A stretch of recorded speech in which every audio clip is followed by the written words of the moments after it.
Shalom, povo de Deus! Deus abençoe sua casa, sua vida e que Ele te encha de paz. Eu quero orar contigo nesse momento. Curve a sua fronte, está aí mesmo onde você está. Oremos. Senhor, obrigado, Senhor, pela tua graça que foi derramada sobre nós, a dádiva do Filho que derramou o seu sangue na cruz e nos trouxe salvação. Obrigado pela libertação esta que vemos na tua palavra. O Senhor sempre se importou conosco. Tipos de Cristo o Senhor sempre apontou desde a antiga aliança. Obrigado, Senhor, porque nunca se esqueceu de nós. Amamos o Senhor. No nome de Jesus. Amém e amém. Louvemos ao Senhor.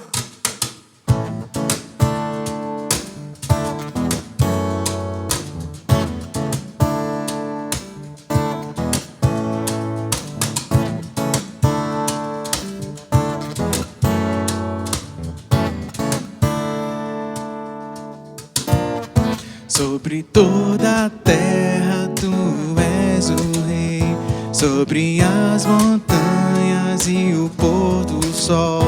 Uma coisa só, meu desejo é: vem reinar de novo em mim, reina em mim com teu poder. Sobre a escuridão, sobre os sonhos meus, tu és o Senhor de tudo que sou. Vem reinar em mim, Senhor.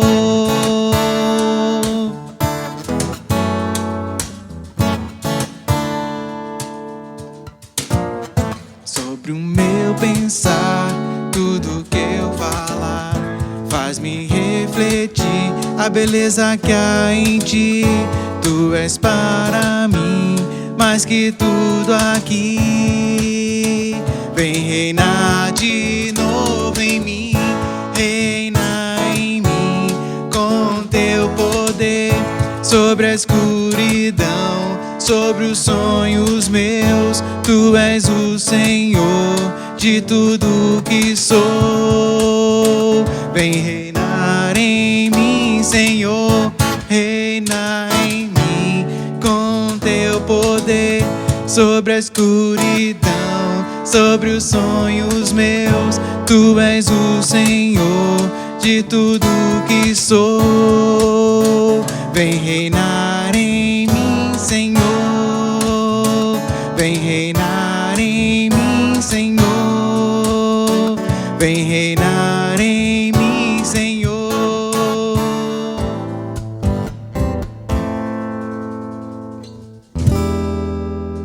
Seu nome é maravilhoso, conselheiro, príncipe da paz. Deus forte, Pai da eternidade, a estrela da manhã. Ele é o Santo de Israel, todo-poderoso Deus. Seu reinado não tem fim. Santo é o seu nome, o Messias esperado, raiz de Davi, o amado, o Cordeiro imaculado. Santo é o seu nome, seu nome é maravilhoso, conselheiro, príncipe da paz. Deus forte, Pai da eternidade, a estrela da manhã.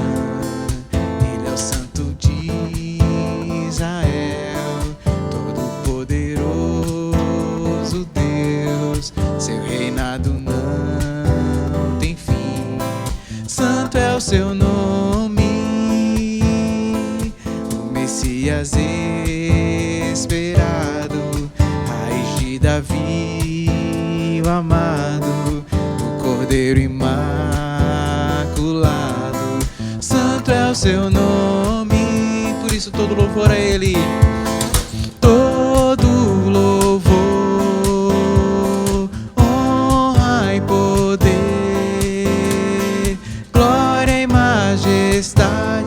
ao soberano Rei dos Reis. Todo louvor, honra e poder,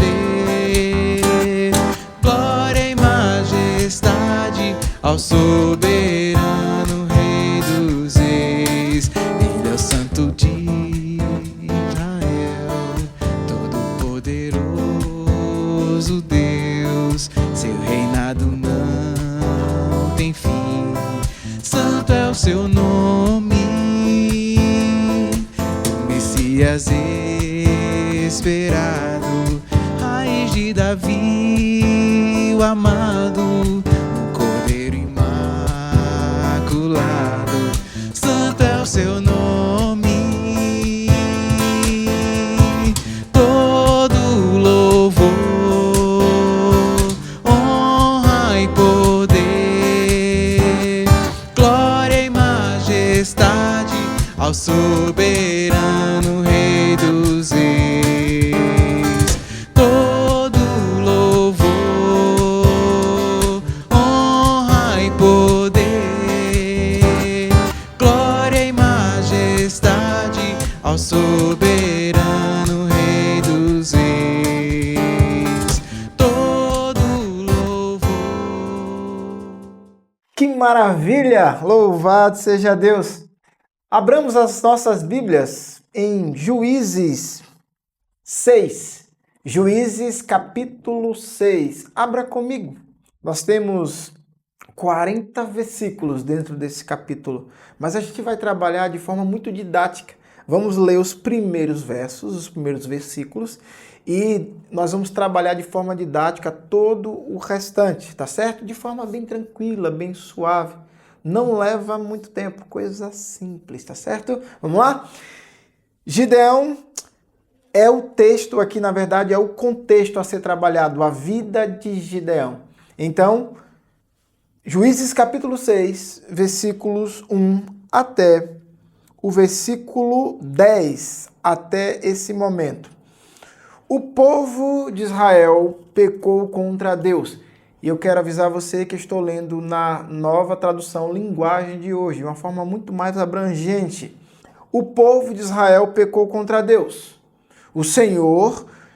Contra Deus, o Senhor. E por isso ele deixou que o povo de Midian os dominasse durante 7 anos. Os israelitas se escondiam dos midianitas em cavernas e em outros lugares seguros nas montanhas, porque os midianitas eram mais fortes do que eles. O povo de Israel está pecando contra o Senhor, e Deus faz com que o juízo se aplique agora através dos midianitas e através dos amalequitas. Há um domínio agora de 7 anos. Olha o versículo 3. Todas as vezes que os israelitas semeavam, os midianitas vinham com os amalequitas e os povos do deserto e os atacavam. Acampavam na terra e destruíam suas colheitas até o sul, perto de Gaza. Não deixavam nada para os israelitas viverem, nem ao menos uma ovelha, uma vaca ou um jumento. Chegavam com o seu gado e as suas barracas e eram tão numerosos como gafanhotos. Eles e os seus camelos eram tantos que nem dava para contar. Vinham para destruir a terra e o povo de Israel não podia com eles. Então os israelitas pediram socorro a Deus, o Senhor. Então os israelitas pediram socorro a Deus, o Senhor. Quando eles oravam ao Senhor por causa dos midianitas, ele mandou um profeta que lhes disse: assim diz o Senhor, o Deus de Israel, eu tirei vocês da escravidão do Egito. Eu os livrei dos egípcios e dos que lutaram contra vocês aqui nesta terra. Expulsei os seus inimigos e dei a vocês a terra deles. Eu disse que sou o Senhor, o Deus de vocês, e que vocês não deviam adorar os deuses dos amorreus que viviam nesta terra. Mas vocês não quiseram me ouvir. Por causa do pecado estabelecido dentro da terra de Israel, Deus está aplicando o seu juízo. Mas o povo clamou ao Senhor. Ore comigo. Senhor, obrigado, porque o Senhor é Deus de misericórdia. E o Senhor não rejeita um coração compungido e contrito. Esse o Senhor não despreza, como diz a tua palavra no Salmo 51. Obrigado, porque o Senhor é misericordioso e perdoador. Clamamos ao Senhor e sabemos que o Senhor responde.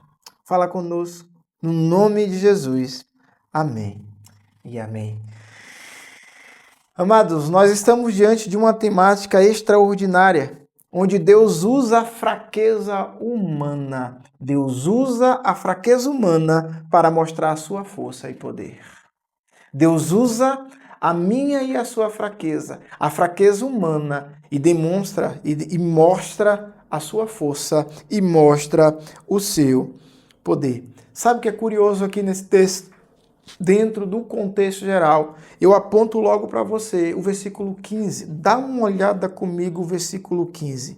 Você vai perceber o versículo 15 dizendo: E ele lhe disse: Ai, Senhor meu, como é que livrarei Israel? Eis que a minha família é a mais pobre em Manassés e eu o menor da casa de meu pai. Diante dessa narrativa, percebemos um homem, Gideão, chamado por Deus, mostrando a sua fraqueza. Ele mostra a sua debilidade.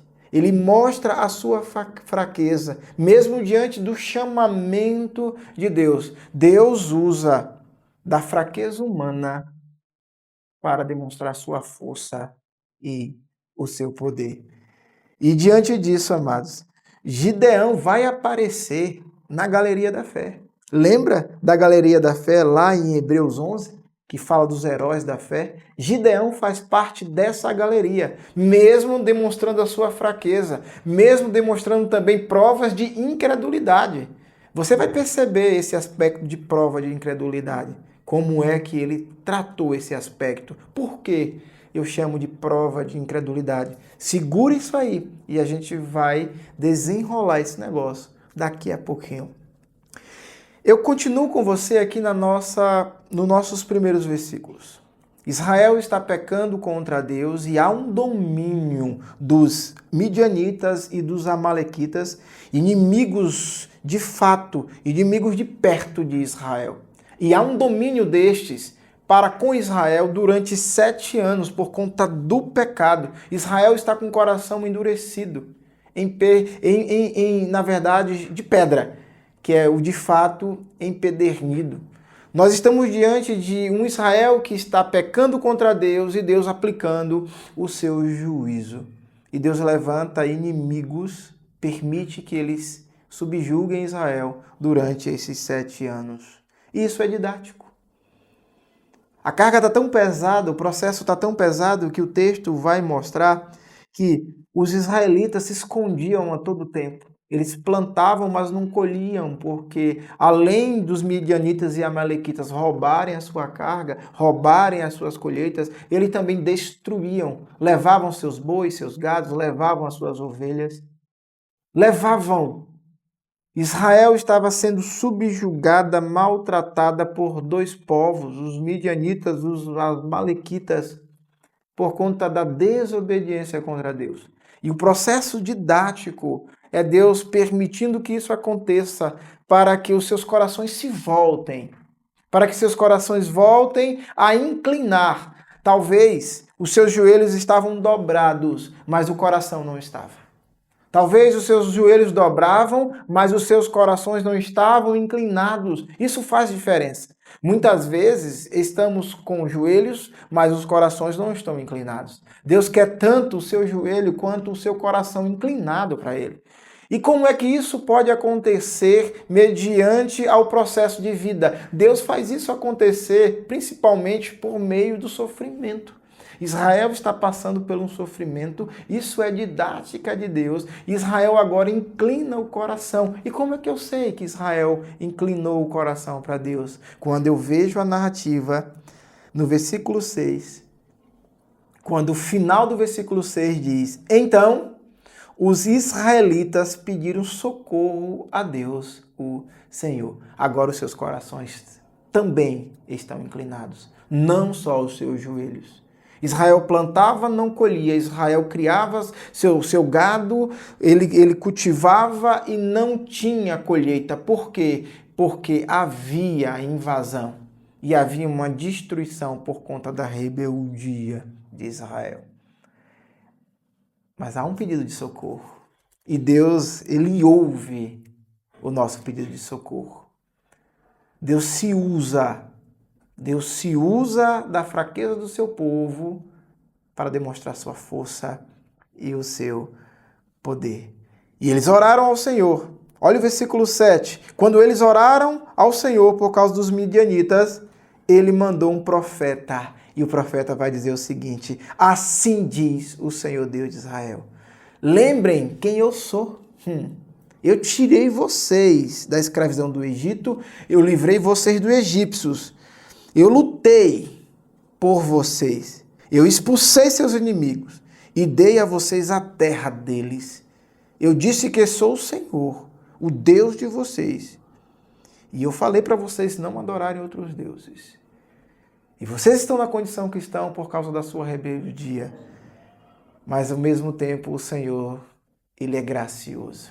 Um Deus que aplica juízo, mas é o mesmo Deus que é bondoso. Olha o versículo 11. Então o anjo do Senhor veio e sentou-se debaixo de um carvalho. Nós temos um aspecto agora de teofania. Que aspecto é esse? É um tipo de aparição de Deus, através desse aspecto do anjo. Onde, neste mesmo contexto, você vai perceber que este anjo fala como o próprio Deus. É interessante esse aspecto teofânico. E ainda a gente consegue perceber que há um aspecto de libertação. Por isso que é uma tipologia ao mesmo tempo. Tipo de Cristo. Gideão agora está sendo levantado.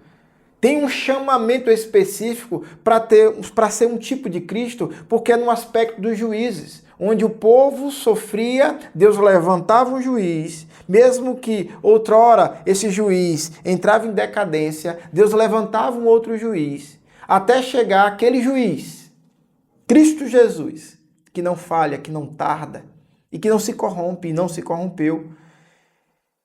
É isso, nesse aspecto, que nós percebemos como Deus liberta o seu povo, como ele mostra a sua força e mostra o seu poder através da nossa fraqueza.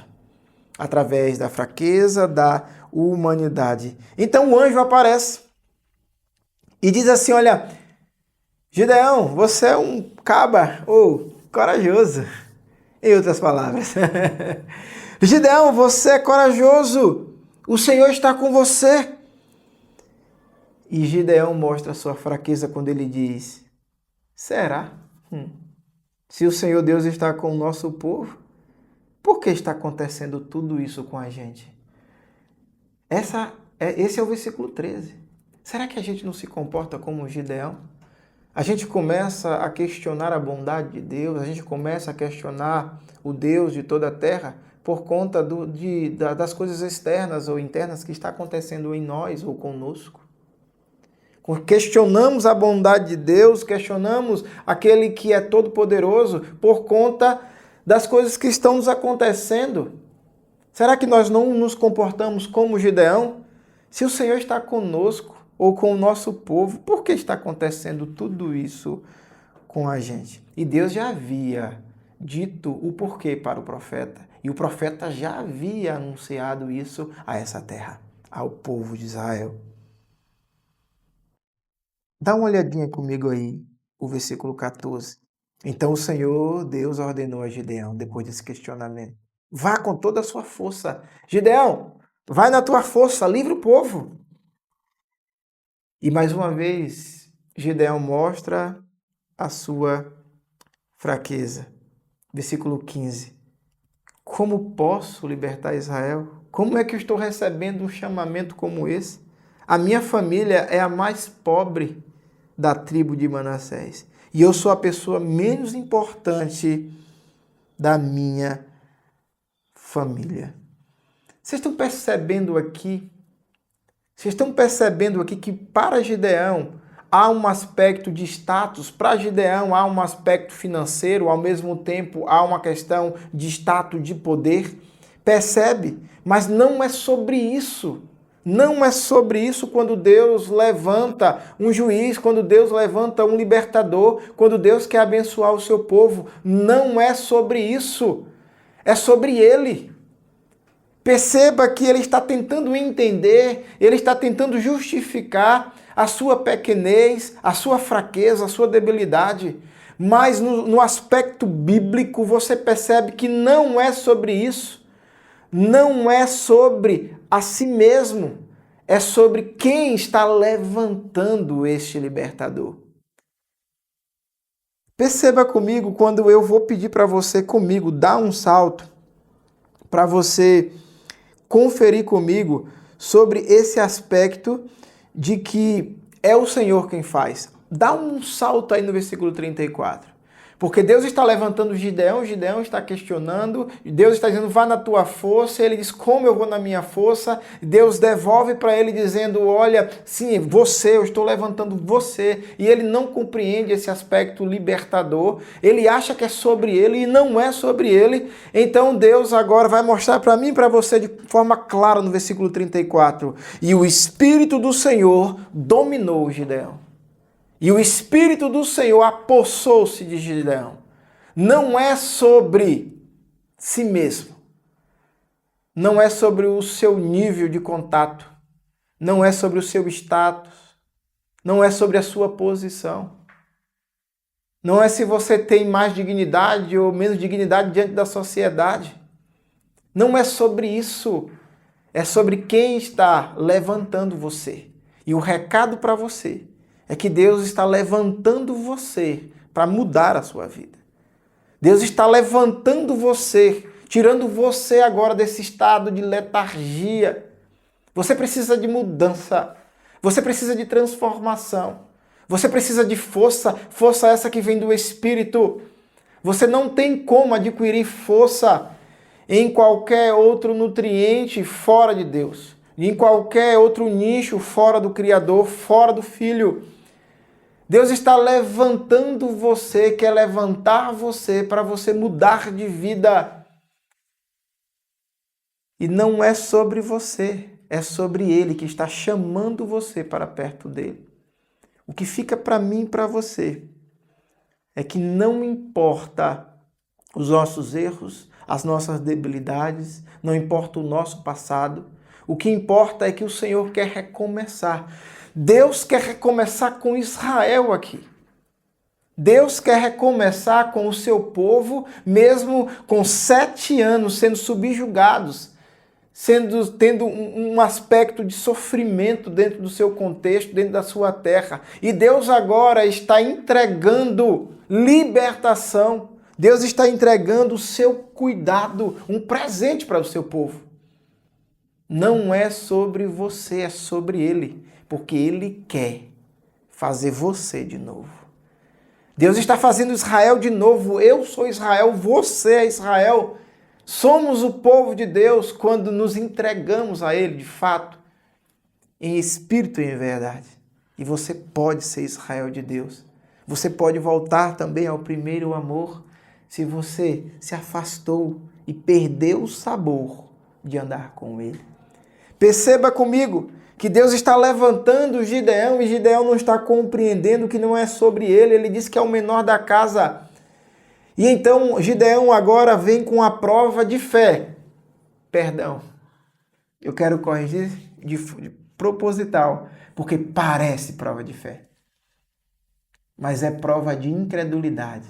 Deus chama Gideão e Gideão diz, mas não. Deus chama Gideão e Gideão, mas eu sou o menor. Deus chama Gideão e Gideão começa eximir-se, fugir de uma responsabilidade que Deus está entregando, de um chamamento que é claro. E ele faz agora uma prova de incredulidade, que parece prova de fé. E aí ele diz assim, olha, você quer me usar mesmo? Dá uma olhada no versículo 36. O Senhor quer me usar mesmo para libertar esse povo? Olha o versículo 37. Pois bem, vou pôr um pouco de lã no lugar onde malhamos o trigo. Se de manhã o orvalho estiver molhado, somente a lã, e o chão em volta dela estiver seco, então poderei ficar certo de que tu realmente me usarás para libertar Israel. Eu vou resumir aqui o versículo 37 até o 40. O contexto aqui é o seguinte: Gideão diz assim, tá bom, eu estou compreendendo o processo, mas eu quero uma prova de fé, e na verdade é incredulidade. Se o Senhor está me levantando mesmo, eu vou pegar uma lã, vou colocar aqui no templo. Eu quero que o Senhor molhe só a lã e não caia orvalho em nenhuma da erva verde. E se isso acontecer, eu sei que é o Senhor. E acontece. A lã fica molhada e nenhuma das vegetações recebe nada sequer do orvalho. Seca. Isso no processo da noite. E como se não bastasse, ele diz, não me leve a mal não, que ainda eu não estou crendo. Eu quero mais uma prova de fé, na verdade, é incredulidade. Faz o contrário. Eu vou deixar a lã aqui agora, a lã precisa ficar seca. E toda a vegetação precisa estar molhada quando amanhecer. E Deus fez. Deus é longânimo. Mesmo com essa prova de incredulidade, Deus está levantando Gideão como uma tipologia de Cristo para ser o libertador de Israel. Perceba, versículo 40. E Deus fez isso naquela noite. A lã ficou seca e o chão em volta ficou coberto de orvalho. Sabe o que é interessante? É que é daí em diante que você tem o capítulo 7, que vai falar de Gideão derrotando os midianitas, os inimigos mais próximos de Israel, ferrenhos, midianitas e amalequitas. Deus se usa da fraqueza humana e mostra o seu poder. Deus quer usar você, fraco, debilitado, quer lhe dar força e mostrar o seu poder como testemunho a todos os povos. Deus te abençoe. Deus te encha da porção dele. Oremos ao Senhor. Senhor, obrigado pela tua palavra. Obrigado pelo teu amor. Obrigado porque o Senhor se usa da fraqueza da humanidade para mostrar a sua força. Fraco sou, Senhor, e preciso dos teus cuidados. Obrigado. No nome de Jesus. Amém e amém. Louvemos ao Senhor.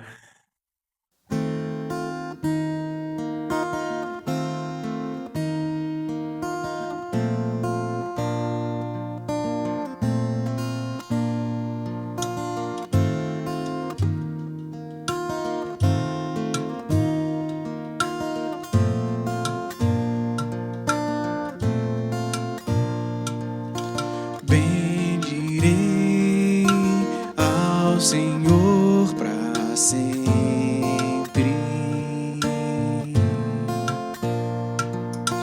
Confiarei nele em todo tempo.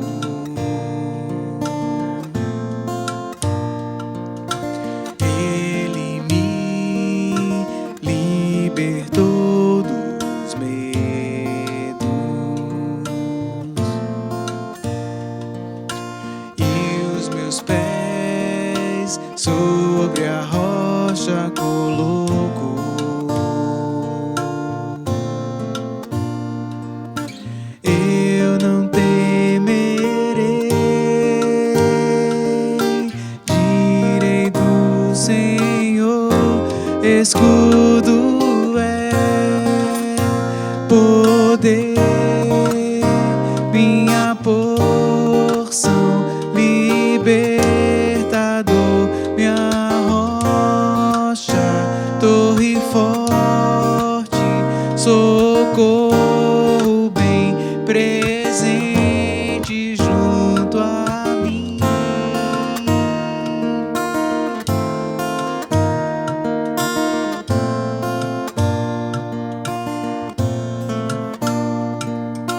A quem céu senão a ti. Não há quem eu deseje além de ti. Quem me fez feliz,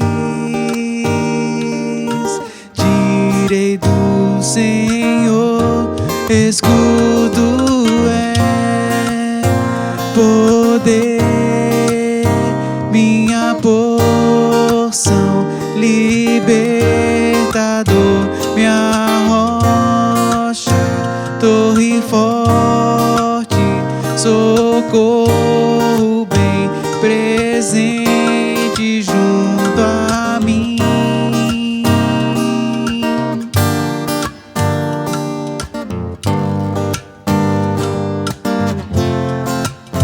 Minha força, minha rocha, torre forte, meu socorro.